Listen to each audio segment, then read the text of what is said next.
Students, अब इंतजार की घड़ी खत्म हुई और हम पढ़ेंगे nutrition in human beings, digestive system in humans की हमारी बॉडी में डाइजेस्टिव सिस्टम कैसे काम करता है स्टूडेंट्स।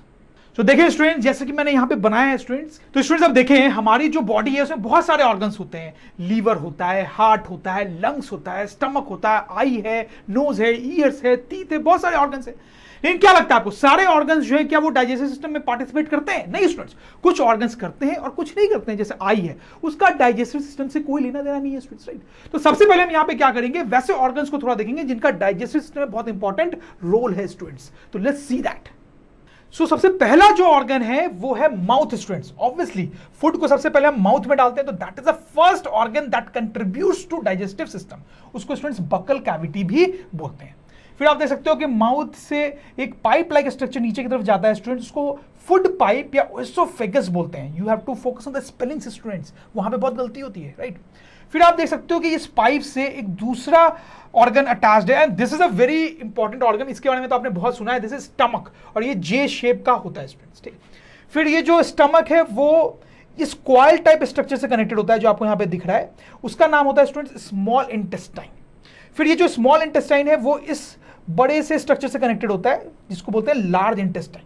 फिर स्टूडेंट्स वो जो है वो इस स्ट्रक्चर से कनेक्टेड है यहाँ पे, जिसको रेक्टम बोलते हैं स्टूडेंट्स।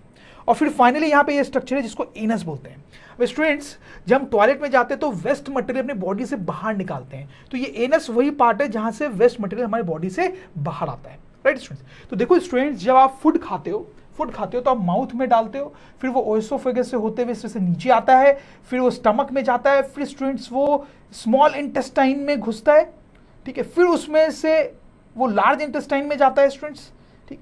फिर आप देखो इस तरह से मूव करता है। तो स्टूडेंट, जब हम फूड खाते हैं तो उसका कुछ इस तरीके से पाथ होता है, वो इन ऑर्गन से गुजरता है। तो स्टूडेंट्स, ये जो पूरा का पूरा पाथ है जो मैंने आपको बताया यहाँ पे, उसको बोलते हैं गट या एलिमेंट्री कैनाल, ठीक है। तो गट बोलने का मतलब है या एलिमेंट्री कैनाल बोलने का मतलब है कि ये जो फूड का जो पूरा पाथ है उसकी बात हम कर रहे हैं। उसमें ये सारे इंपॉर्टेंट ऑर्गन्स आ गए डाइजेस्टिव सिस्टम के, और ये सारे ऑर्गन्स आपको बहुत अच्छे से याद होने चाहिए। तो स्टूडेंट्स, इन ऑर्गन्स रिलेटेड हम कुछ छोटी छोटी बातें और देखेंगे जो बड़ी इंटरेस्टिंग होगी स्टूडेंट्स। तो देखो मैं आपको बताता हूं, ये जो फूड पाइप है इससे फूड नीचे जाता है, लेकिन स्टूडेंट्स यहां पर एक और पाइप होती है जिसका नाम होता है विंड पाइप। तो देखो क्या होता है कि माउथ से सिर्फ फूड ही अंदर नहीं लेते हैं स्टूडेंट्स, माउथ से एयर भी अंदर जाती है। ऐसे तो आप सोच रहे हो कि एयर मेनली नोज से अंदर जाती है, वो ठीक है, लेकिन कुछ एयर माउथ से भी अंदर जाती है। दैट इज रेस्पिरेटरी सिस्टम, वो सांस लेने का पार्ट है, जो कि हम बाद में बहुत डिटेल में पढ़ेंगे, लेकिन थोड़ा सा मैं आपको बताना चाहता हूं, ठीक है। तो माउथ से फूड और एयर दोनों अंदर जाता है। तो फूड को जाने के लिए ओएसोफेगस या फूड पाइप होती है, और एयर के अंदर जाने के लिए विंड पाइप होती है स्टूडेंट्स, ठीक है। तो अलग अलग पाइप होती है, और इसमें ये ध्यान में देने वाली बात है कि जो विंड पाइप होती है वो पहले होती है और फूड पाइप जो है पीछे होती है। कहने का मतलब स्टूडेंट्स कि आप मुझे यहाँ फ्रंट से देख रहे हो, तो मेरे गले से नीचे फूड पाइप और विंड पाइप दोनों जा रही है, ठीक है। लेकिन फ्रंट में कौन सी पाइप है, स्टूडेंट्स? फ्रंट में विंड पाइप है, और फूड पाइप जो है उसके पीछे में। I hope you understand this.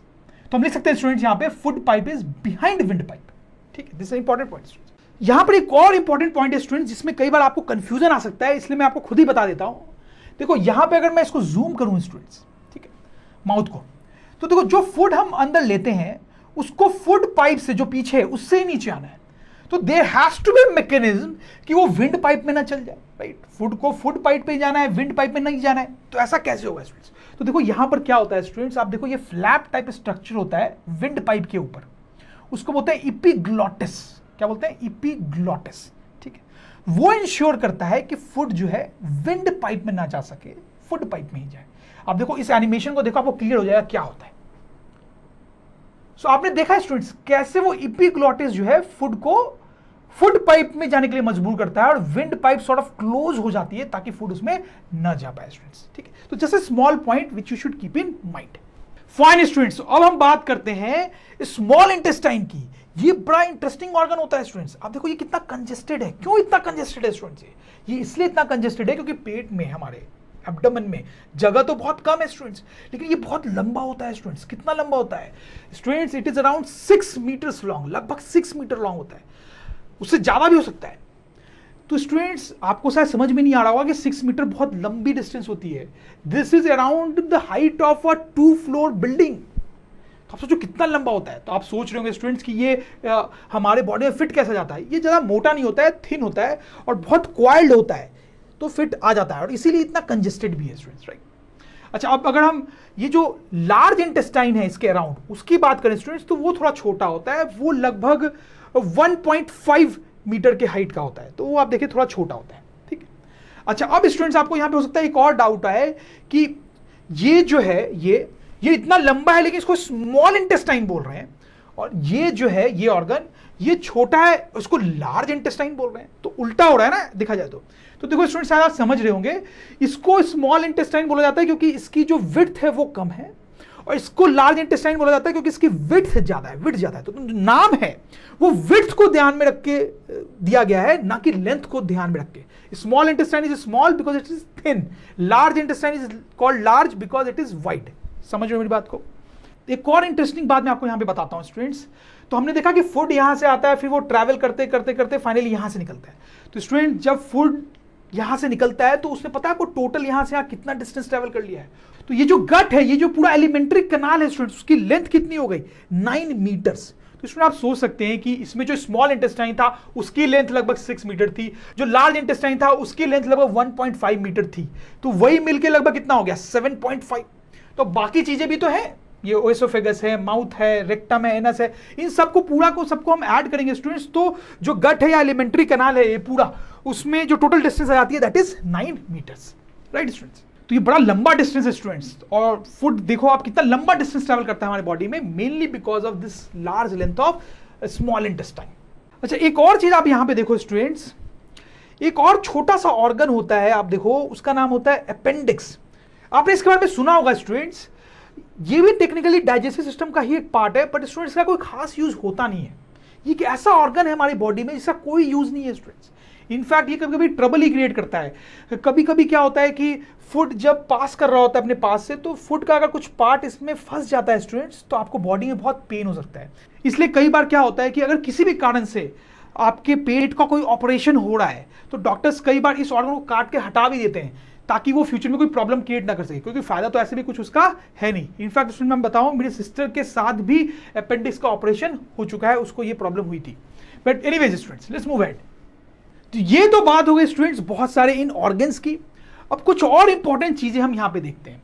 पहला है स्टूडेंट्स पेरिस्टाल्टिक मूवमेंट। अब ये क्या है स्टूडेंट्स, ये क्या है? आप देखो, जो फूड हमने खाया वो इस फूड पाइप से होते हुए नीचे आता है, तो ये कैसे नीचे आता है इस पाइप से? That is what I want to tell you students. तो देखो, ये जो पाइप है ये कुछ इस टाइप की पाइप नहीं है कि एक पाइप ली हमने और कुछ डाला और वो सट से नीचे आ गया, ऐसा नहीं होता है। ये वैसी पाइप नहीं है स्टूडेंट्स, ये बहुत टाइट टाइप की पाइप होती है, ठीक है। फूड को इसके नीचे जाने में थोड़ा एफर्ट लगता है क्योंकि ये टाइट है पाइप, लूज नहीं है ऐसी। तो आप देखो, इस पाइप का मैं यहाँ पे बना रहा हूँ वापस से एनिमेशन। तो आप देखो किस तरीके से ये फूड जो है नीचे जा रहा है। आप देख पा रहे हो कि जो पाइप है उसमें कॉन्ट्रैक्शंस और एक्सपेंशंस हो रहे हैं। जैसे मैं आपको पॉज करके दिखाता हूँ, आप देखो यहाँ पे पॉज किया मैंने इसको, ठीक है। तो आप देखो यहाँ वाला जो पोर्शन है ट्यूब का वो कैसे कॉन्ट्रैक्टेड है और यहाँ वाला पोर्शन कैसे एक्सपैंड हुआ है, ठीक है।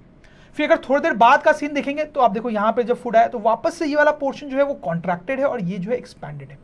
तो क्या होता है कि फूड को नीचे ले जाने के लिए ये जो पाइप है ये मसल की बनी होती है और वो मसल्स कॉन्ट्रैक्ट और एक्सपैंड करते रहते हैं।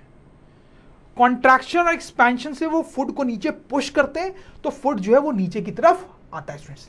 और यही जो मूवमेंट है यहाँ मसल्स का स्टूडेंट्स, उसको पेरिस्टाल्टिक मूवमेंट बोलते हैं। तो स्टूडेंट आपको समझ में आया कि कैसे फूड इस फूड पाइप से नीचे आता है, बाय पेरिस्टाल्टिक मूवमेंट।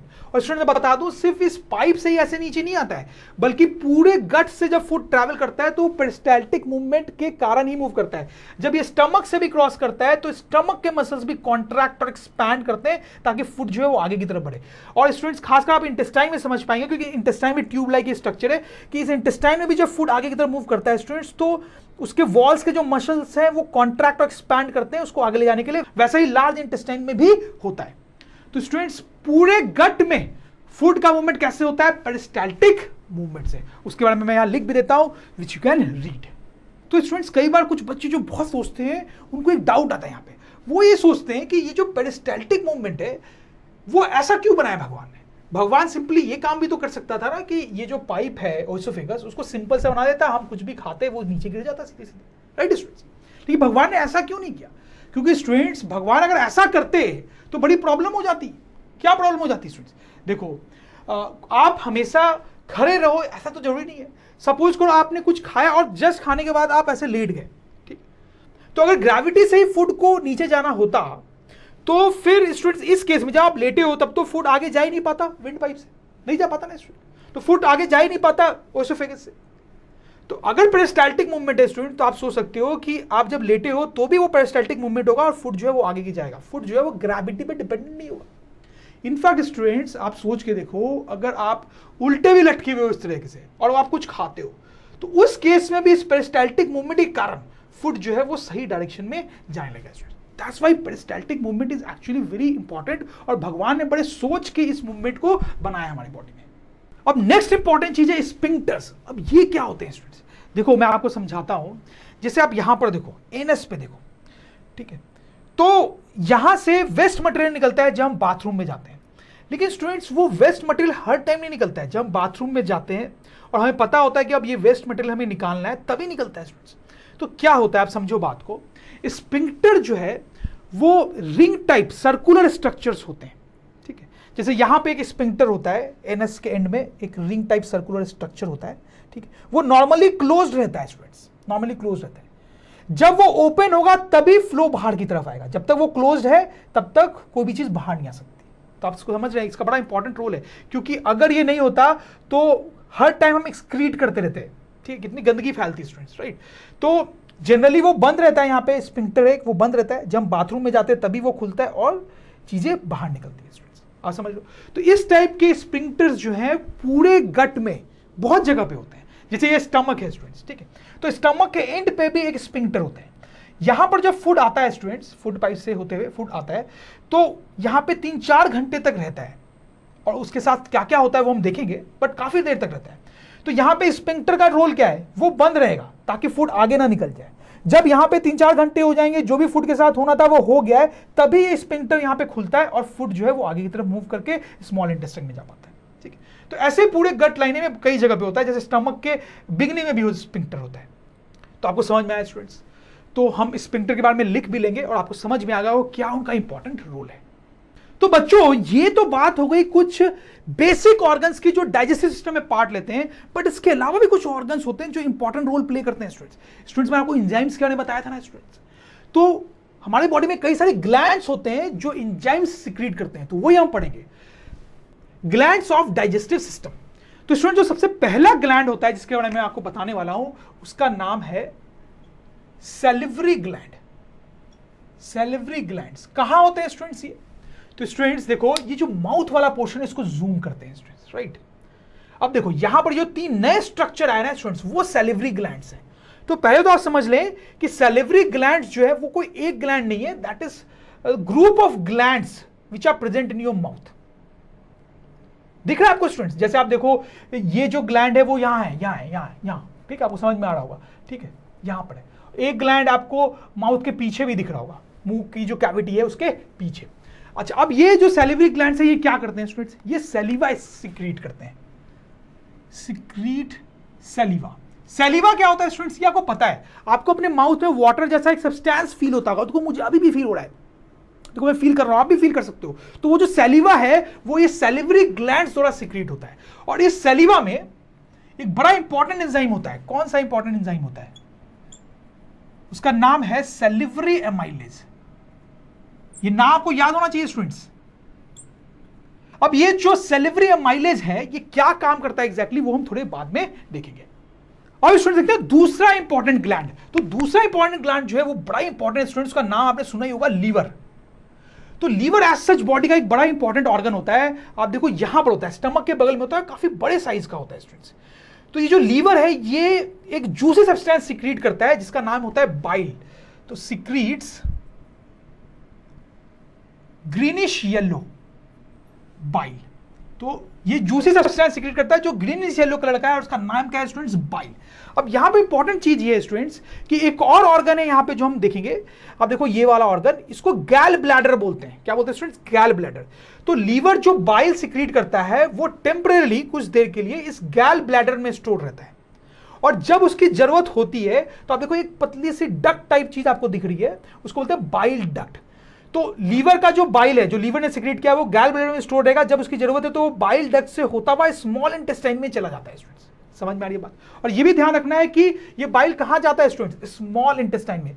कुछ बच्चे कंफ्यूज हो जाते हैं, उनको लगता है कि स्टमक के बगल में है तो इसका जो सिक्रेशन है वो स्टमक में आता हुआ है। ऐसा नहीं है, राइट स्टूडेंट्स? देखो मैं इसको लिख भी देता हूं यहां पे। तो ये आपको लीवर समझ में आ गया स्टूडेंट, राइट? अब बात करते हैं स्टूडेंट्स तीसरे इंपॉर्टेंट ग्लैंड की, जिसका नाम है स्टूडेंट्स पैंक्रियाज। तो ये भी बड़ा इंपॉर्टेंट ग्लैंड होता है। ये कहां पे लोकेट होता है? आप देखिए यहां पर स्टूडेंट्स, आपको ठीक से दिखाई नहीं दे रहा होगा क्योंकि वो स्टमक के पीछे होता है, बिहाइंड स्टमक होता है, ठीक है? स्टमक के लोअर पार्ट में, उसके पीछे। अगर मैं इस पूरे मॉडल को घुमाऊं स्टूडेंट्स तो आप पीछे से देख पा रहे हैं स्टूडेंट्स, अब आपको पैंक्रियाज दिख रहा होगा स्टूडेंट्स, राइट? तो स्टमक के पीछे होता है, राइट? तो लिख लेंगे यहां पे बिहाइंड स्टमक। अब ये जो पैनक्रियाज स्टूडेंट्स, ये एक जूस सीक्रेट करता है, और जूस में 3 एंजाइम्स होते हैं स्टूडेंट्स। क्या नाम होते हैं उसके? Pancreatic amylase, trypsin, lipase. ये तीनों बड़े इंपॉर्टेंट एंजाइम्स हैं। ये क्या रोल होता है इनका वो हम आगे जाके देखेंगे स्टूडेंट्स। और ये जो जूस है पैनक्रियाज का, वो भी कहां जाता है स्टूडेंट्स? वो भी स्मॉल इंटेस्टाइन में ही जाता है, स्टमक में नहीं जाता है, स्मॉल इंटेस्टाइन में जाता है। तो स्टूडेंट्स यहां पे मैंने आपको 3 बड़े इंपॉर्टेंट ऑर्गन्स के बारे में बताया जो कि डाइजेस्टिव सिस्टम में बड़ा इंपॉर्टेंट रोल प्ले करते हैं। सैलिवरी ग्लैंड्स, ये कहां पे होता है स्टूडेंट्स? माउथ में। लीवर, ये कहां है? स्टमक के बगल में। पैनक्रियाज, ये कहां पे? स्टमक के पीछे, राइट स्टूडेंट्स? तो इसी के साथ स्टूडेंट्स हमने सारे ऑर्गन्स देख लिए जो डाइजेस्टिव सिस्टम में रोल प्ले करते हैं। तो एक छोटा सा एक्सरसाइज करना बनता है स्टूडेंट्स। तो आप देखें इस फोटोग्राफ को, देखें इसमें डिफरेंट ऑर्गन्स को नंबर किया गया है, राइट? तो मैं आपसे रिक्वेस्ट करूंगा कि आप वीडियो को पॉज करें और वो कौन कौन से ऑर्गन्स हैं उनको आइडेंटिफाई करें students. I am sure students आपने ऐसा किया होगा। अब मैं आपको आंसर बता देता हूं ताकि आप ना चेक कर सकें आंसर।